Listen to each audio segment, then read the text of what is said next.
ఇండోనేషియాలో ఘోర ప్రమాదం చోటు చేసుకుంది. ప్యాసింజర్ షిప్లు మంటలు అంటుకున్నాయి. ఈ ప్రమాదంలో ముగ్గురు అక్కడికక్కడే మృతి చెందారు. ప్రమాద సమయంలో ఆ షిప్లో 300 మంది ప్రయాణికులు ఉన్నారు. 300 మందికి పైగా ప్రయాణికులు ఉన్నారు. మంటల భయంతో సముద్రంలో దూకేశారు ప్రయాణికులంటే అర్థం చేసుకోవచ్చు. ఈ నేపథ్యంలో ఇప్పటివరకు 150 మందిని రెస్క్యూ సిబ్బంది కాపాడింది. మిగిలిన వారి కోసం గాలింపు చర్యలు కొనసాగుతున్నాయి. రెస్క్యూ ఆపరేషన్లో పాల్గొన్నాయి ఏకంగా 2 భారీ నౌకలంటే అర్థం చేసుకోవచ్చు. ఆ విజువల్ని మీరు చూస్తున్నారు. మమ్మల్ని కాపాడండి కాపాడండి కాపాడండి అంటూ వాళ్ళు ఆర్తనాదాలు చేస్తున్నారు అక్కడ. అంటే పరిస్థితి తీవ్రతను అర్థం చేసుకోవచ్చు. పడవ ప్రమాదం కాదు, ఆ విజువల్ చూస్తే మీకు అర్థమవుతుంది. అదొక దుర్ఘటననే చెప్పుకోవాలి పూర్తి స్థాయిలో. ఇండోనేషియాలో ఘోర ప్రమాదం చోటు చేసుకుంది. మరి ముఖ్యంగా ఒక షిప్ కి మంటలు అంటుకున్నాయి. ఆ ప్రమాదంలో ముగ్గురు అక్కడికక్కడే మృతి చెందారు. ప్రమాద సమయంలో షిప్ లో 300 మందికి పైగా ఉన్నారంటే అర్థం చేసుకోవచ్చు. విజువల్ మీరు చూడొచ్చు, ఒక్కొక్కరు దూకేస్తున్న విజువల్ మీరు చూడొచ్చు. అదిగో అక్కడ ఆ ఫ్రంట్ ఫేస్ లో మీరు చూస్తే కనుక ఆ ఫ్రంట్ ఫేస్ లో పూర్తిగా మంటలు అంటుకునే నేపథ్యంలో దాంట్లో ఫ్యూల్ కూడా ఉంటుంది కాబట్టి ఆ మంటలు భారీ స్థాయిలో అలుముకున్నాయి ఆ ప్రాంతానంతా. ఒక్కసారిగా ఆహాకారాలు అక్కడ వినిపిస్తున్నాయి. ఒక్కసారి ఆ విజువల్ ని చూద్దాం.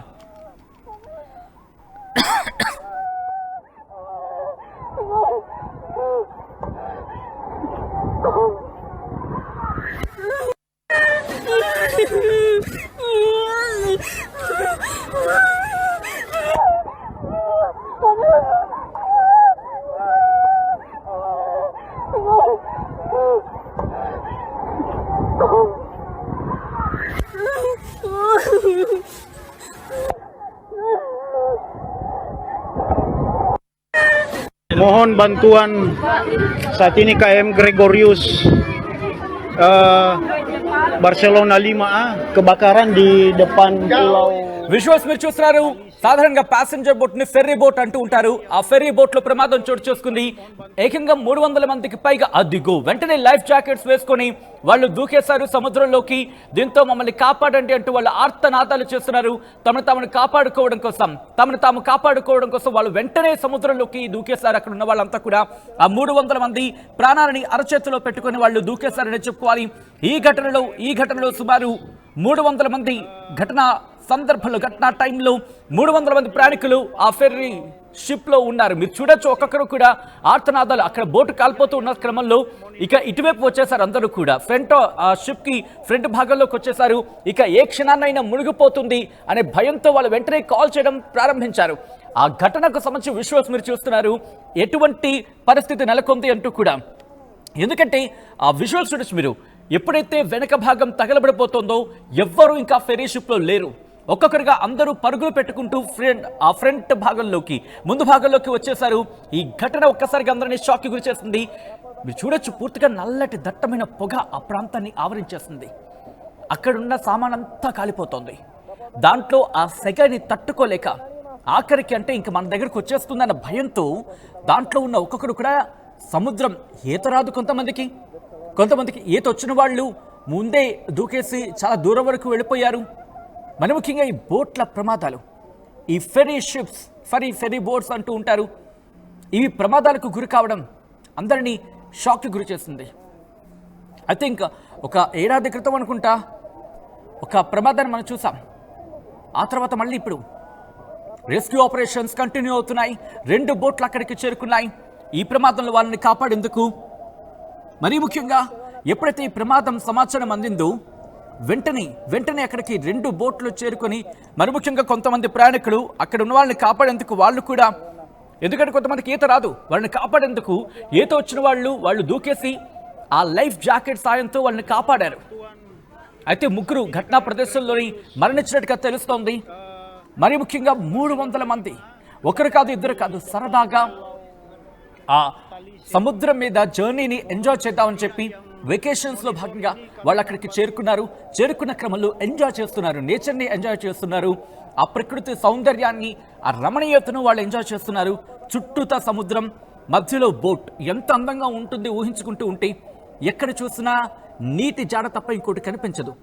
ఎంతో హ్యాపీగా వాళ్ళ వెకేషన్ని ఎంజాయ్ చేస్తున్నారు. అంతే, అంతట్లోని అగ్ని ప్రమాదం ఆ బోట్లో సంభవించింది. సాధారణంగా రోడ్డు మీద జరిగినా లేకపోతే మరి ముఖ్యంగా నీళ్ళల్లో అయినా ఒక ఒడ్డున జరిగితే ప్రమాదాన్ని ఎక్కడైనా తప్పించుకోవచ్చు. కనీసం పిలిస్తే కేకలేస్తే ఎవరైనా వస్తారు. కానీ అక్కడ అటువంటి సందర్భం లేదు. ఎంత కేకలు వేస్తుంది, కాపాడండి కాపాడండి కాపాడండి కాపాడండి అంటూ ఎంత కేకలు వేసినా ఎవరికీ వినిపించదు. మరి ముఖ్యంగా ఆ షిప్లో ఉన్న వాళ్ళు కమ్యూనికేట్ చేయగలిగితేనే అక్కడ ప్రమాద తీవ్రత అర్థమయ్యేది. లేదా అదృష్టవశాత్తు అటుగా వెళుతున్న బోట్లు కావచ్చు, అటుగా వెళ్తున్న షిప్స్ కావచ్చు, వాటికి ఏమైనా కనిపిస్తాయి, ఆ జాడేమైనా వాటికి కనిపిస్తే అప్పుడు, లేదనుకోండి ఆ పొగలు పూర్తిగా ఆవరించిన సందర్భంలో ఏదో సుదూరాన నుంచి ఎవరైనా చూస్తాయి, అప్పుడు మాత్రమే వాళ్ళకి అర్థమవుతుంది. మరి ముఖ్యంగా ఎవరి నిర్లక్ష్యం ఇదంతా. ప్యాసింజర్లు దాంట్లో ఏకంగా 300 మంది ఉన్నారు. ఎవరి నిర్లక్ష్యం ఇది? ఎవరి నిర్లక్ష్యం ఇది? ఎవరి నిర్లక్ష్యం అయితేనే అక్కడ 3 ప్రాణాలు పోయాయి. మీరు చూడొచ్చు, మీలోని ఇన్ఫాక్ట్ మనలో చాలా మందికి ఈత రాకపోయి ఉండొచ్చు. అటువంటి వాళ్ళ పరిస్థితి ఏంటి? కొంతమంది లైఫ్ జాకెట్స్ వేసుకున్నారు, దూకేశారు. తమను తాము కాపాడుకోవడం మాత్రమే వాళ్ళకి ముఖ్యం. ప్రప్రథమంగా ఆ దూకేసిన తర్వాత ఈ ప్రమాదంలో 300 మంది ఉంటే కేవలం 150 వరకు మాత్రమే ఇప్పటి వరకు కాపాడగలిగారు, రెస్క్యూ చేయగలిగారు అంటే అర్థం చేసుకోవచ్చు. ఒక వ్యక్తికి అక్కడికక్కడ మంటలు అంటుకున్నాయి. దీంతో ఆ ఘటనా ప్రదేశంలోని ఆ వ్యక్తి మరణించాడనే అంశానికి సంబంధించి ప్రస్తుతం సోషల్ మీడియా వేదికగా చర్చ జరుగుతోంది. దాంతోపాటు కేఎం బార్సిలోనా విఏ వెజల్ ఇది టెలాడ్ ఐలాండ్ నుంచి మనాడోకి వెళ్తోంది. దాదాపుగా మధ్యాహ్నం 12 గంటల ప్రాంతంలో ఇది తలేసై ఐలాండ్కి అక్కడ ఆ నేపథ్యం అక్కడ దగ్గరలో ఈ ప్రమాదం జరిగింది. ఈ ప్రమాదంలో 300 మంది సుమారు ఆ బోట్లో ఉన్నారనేది అక్కడ జరుగుతున్న చర్చ. దాంతోపాటు ఆ ఫుటేజ్ మీరు చూస్తే ఎంత గంభీరంగా ఉంది, ఎంత దారుణంగా ఉంది. తగలబడిపోతుంది ఆ బోటు. ఎలా చూడాలి వీటన్నిటిని? ఎక్కడో చోట ఏదో విధంగా ఏదో ఒక ప్రమాదాలు గుండు గుబేలం అనేలా ఉంటున్నాయి ఇవన్నీ కూడా. ఈ నేపథ్యంలో ఈ ఘటనకు సంబంధించి కారణం ఏమై ఉండొచ్చు అనే ప్రశ్నను నేను మీ ముందుంచే ప్రయత్నం చేస్తున్నాను. ఒక్కసారి మీరు రియాక్ట్ అయ్యే ప్రయత్నించండి. మీరు చూడొచ్చు వెనకాల భాగం, ఆ ఫెరీ షిప్కి వెనకాల భాగం అంతా పూర్తిగా మంటల్లో కాలిపోతోంది, ఆహుతైపోతోంది. బహుశా దాంట్లో ఉన్న ఫ్యూయల్ కూడా పూర్తిగా అంటుకుపోయినట్టుంది. లేకపోతే అంత దట్టమైన పొగల, అంత దట్టమైన మంటల. ఈ మంటల్లో చిక్కుకొని ఒక వ్యక్తి అక్కడికక్కడే మరణించాడు. మీరు చూడొచ్చు ఆ విజువల్. ఇటు సుదూరాన ఒక వ్యక్తి బహుశా తన సెల్ ఫోన్లోనే తీసినట్టున్నాడని అనుకోవాలి. ఆ పరిస్థితిని అద్దం పట్టేలా చూపించేందుకు ఈ నేపథ్యంలో ఆ బహుశా నీటిలో ఈత కొడుతూనే అక్కడ విజువల్ తీశారు అనుకోవచ్చు. 2 విజువల్స్ మీరు చూడండి. ఎందుకంటే నీళ్లు మనకి జాడ కనిపిస్తోంది కెమెరాకి అత్యంత దగ్గరగా. అంటే ఒక వ్యక్తి తను మునిగిపోతూ కూడా ఆ సమాచారాన్ని పంపించాలి. నేను పోతే పోయాను, నేను చచ్చిపోతే చచ్చిపోయాను, నేను బ్రతికినా బ్రతకకపోయినా పర్వాలేదు, ఈ సమాచారం తెలిసి కొంతమందినైనా కాపాడగలిగితే చాలు. బహుశా ఇలాంటి వాళ్ళు ఉండాలండి. ఎందుకంటే తన ప్రాణం గురించి తాను చూసుకోకుండా, ఎందుకంటే తనకి ఆ లైఫ్ జాకెట్ ఉంది, లైఫ్ జాకెట్తో తన ఫోన్తో తను ఒక సుదూరానికి వెళ్ళిపోయి బహుశా తనని తను కాపాడుకునే అవకాశం ఉంటుంది. బట్ అలా కాకుండా ఆ నీళ్ళల్లోనే ఉంటూ ఆ వీడియో తీయడం అంటే పరిస్థితిని ప్రపంచానికి చూపించాలి. ఆలస్యం అయితే ఇంకా అనర్థాలు జరిగే అవకాశం ఉంటుంది, ఇంకా ప్రాణాలు పోయే అవకాశం ఉంటుంది అన్న దృక్కోణంలో ఆ వ్యక్తి నీళ్ళల్లో నుంచే ఆ ఫుటేజ్ని రికార్డ్ చేశాడు. బహుశా హ్యాట్స్ ఆఫ్ చెప్పడంలో తప్పులేదు ఆ వ్యక్తికి. మీరు చూడొచ్చు ఒక్కొక్కరుగా దూకేస్తున్నారు. పాపం అనిపిస్తూ ఉంటుంది, అయ్యో అనిపిస్తూ ఉంటుంది. ఇక్కడ time and again we repeat, time and again we reiterate. మళ్ళీ మనం మాట్లాడుకుంటుంది ఏంటంటే సేఫ్టీ ప్రికాషన్స్. ఇది ఇండోనేషియాలో జరిగిందని చెప్పి వదిలేయకూడదు. ఎందుకంటే మనకు కూడా బోటు ప్రమాదాలు జరిగిన సందర్భాలు ఉన్నాయి, మనకు కూడా బోట్లు నదిలో మునిగిపోయిన సందర్భాలు ఉన్నాయి, నిర్లక్ష్యం వహించిన సందర్భాలు ఉన్నాయి. ఇప్పటికీ వహిస్తున్నామా నిర్లక్ష్యం? Biggest question mark. Authorities should ask themselves. అధికారులు తమను తాము ప్రశ్నించుకోవాలి.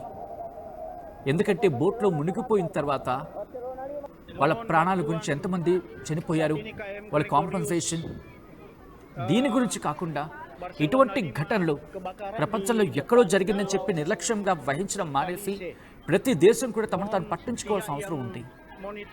ఎందుకంటే ఈరోజు ఆ ఘటన ఇండోనేషియాకి పరిమితం అయ్యి ఉండుండొచ్చు, కానీ మరణించిన వాళ్ళు ఎంతమంది, దాంట్లో ఎన్ని కలలతో కోటి ఆశలతో ఆ బోట్ ఎక్కి ఉండొచ్చు.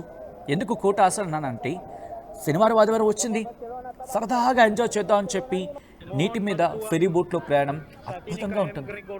ఎక్కడ చూసినా నీళ్ళే, సముద్రం మధ్యలోకి వెళ్తే అప్పుడప్పుడు డాల్ఫిన్స్ కనిపిస్తూ ఉంటాయి, చేపలు కనిపిస్తూ ఉంటాయి. దాంతోపాటు సముద్ర గర్భంలో ఉండే ఆ జీవాలు అప్పుడప్పుడు దర్శనమిస్తూ ఉంటాయి. ఆ క్లైమేట్ అద్భుతంగా ఉంటుంది సముద్రం మీద, ఆ ఫీలే వేరు. దానికోసమే కదా వెళ్తోంది.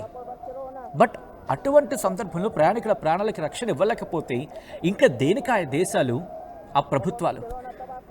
ఇండోనేషియాకి సంబంధించి బహుశా అత్యంత దారుణమైన పరిస్థితులు ఎదుర్కొంటుందని చెప్పుకోవాలి. భూకంపాలు, అంతకుముందు సునామీలు, ఇప్పుడేమో ప్రమాదాలు. కొన్ని రోజుల్లో అసలు ఇండోనేషియా మ్యాప్లో ఉంటుందా? ఎందుకంటే సముద్ర మట్టం పెరిగిపోతున్న క్రమంలో ఇవన్నీ చిన్న చిన్న ద్వీపదేశాలు కదా, చుట్టూతా నీళ్ళే ఉంటాయి వీళ్ళకి. ఈ నేపథ్యంలో వాళ్ళ పరిస్థితి ఏంటి? ఇటువంటి ప్రమాదాలు గుబేలెత్తించేస్తూ ఉంటాయి, కంగారు పెట్టేస్తూ ఉంటాయి. ఈ కథను మిమ్మల్ని కాస్త కలవరపరచచ్చు. దీనికి సంబంధించిన జాగ్రత్తలు తీసుకోవాలని ఆర్టీవీ సూచించడం జరుగుతోంది. This is the disturbing content, viewer discretion is advised. ఒక్కసారి అక్కడ వాళ్ళు అంటే అక్కడ పరిస్థితికి సంబంధించి ఆ విజువల్లో ఆడియోతో సైతం చూసే ప్రయత్నం చేద్దాం. వాళ్ళు ఆందోళన వ్యక్తం చేస్తున్నారు, కంగారు పడుతున్నారు, కాపాడండి కాపాడండి అంటూ ఆర్తనాదాలు చేస్తున్నారు. ఒక్కసారి అక్కడ హృదయ విదారక దృశ్యాలను చూసే ప్రయత్నం చేద్దాం.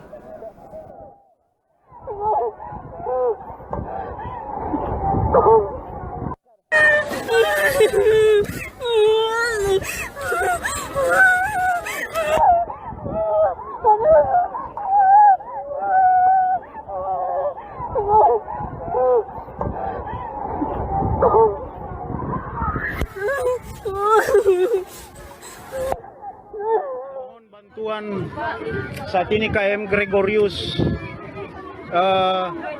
Barcelona 5A kebakaran di depan Pulau Talise.